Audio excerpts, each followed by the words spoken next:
The message arrived on a Tuesday. Admiral James Porter stared at the projection hovering above the United Earth Council chamber. The alien script had been translated into blocky English text, its meaning unmistakable despite the clinical language. To the developing species of Sol-3, the Galactic hegemony recognizes your achievement of primitive faster-than-light capabilities. As per Hegemony Protocol 7221B, you are hereby required to submit annual tribute equal to 15% of your planetary resources. Compliance is mandatory. First tribute expected within one standard rotation asterisk. The chamber erupted in furious debate. Some counselors shouted for immediate military preparation, others for diplomatic solutions. Intelligence reports had warned of the hegemony, a vast coalition of advanced species that dominated the galactic arm. But Earth had hoped for at least another decade before contact. What do we know about their capabilities? President Rees asked, her voice cutting through the chaos. Admiral Porter grimaced. Their technology is centuries beyond ours. They have thousands of warships that could reach Earth in days. We've only just managed to build a handful of functional FTL ships. Then we can't fight, Dr. Elena Novak, head of the science division, stated matter-of-factly. And we can't afford to give away 15% of our resources annually. It would collapse our economy within years. Then what do we do? The president asked. Dr. Novak's eyes gleamed. We send them a gift. 6 months later, a single Earth ship approached the massive orbital structure that served as the hegemony's regional headquarters. It was a small vessel, hardly impressive by hegemony standards, but it carried Earth's response. Inside the hegemony station, Supreme Commander Droll observed the approaching ship with mild curiosity. The humans had requested a formal presentation of their tribute, which was unusual but not unprecedented for new species seeking to demonstrate their subservience.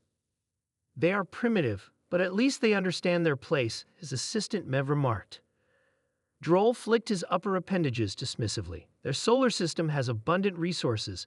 They will be a valuable addition to our tributary worlds. When the Earth delegation arrived, just 3 humans, led by a tall, dark-skinned man who introduced himself as Ambassador Thomas, Droll was almost disappointed by their apparent acceptance of their fate. We understand the hegemony's power, Ambassador Thomas stated, and we have brought our response to your demand. The human gestured, and one of his companions wheeled forward a simple container about 1 meter cubed. This, Thomas said, is humanity's gift to the hegemony. Droll's sensory ridges flushed with irritation. The tribute demanded is 15% of your world's resources, not a single container. Thomas smiled. Please examine the gift before passing judgment. Hegemony scanners showed nothing dangerous, just a device with minimal power readings. Intrigued despite himself, Droll signaled approval to open it. Inside was a small metallic cube with a simple interface. One of the human aides activated it, and a holographic display sprang to life, showing a simplified diagram of atomic structure. What is this primitive technology supposed to be? Droll demanded. We call it Project Prometheus, Thomas replied. It's a manufacturing template that we developed recently. It allows for molecular reconstruction at a fraction of the energy cost of conventional methods. Droll's scientific advisor leaned forward, suddenly interested. Explain. Thomas nodded to Dr. Novak, who stepped forward. Your civilization uses approximately 12% of your energy production for basic materials fabrication. This system reduces that to 0.8%, while also allowing for more complex molecular arrangements than your current technology permits. The scientific advisor was already examining the device more closely. This is not possible with your level of development.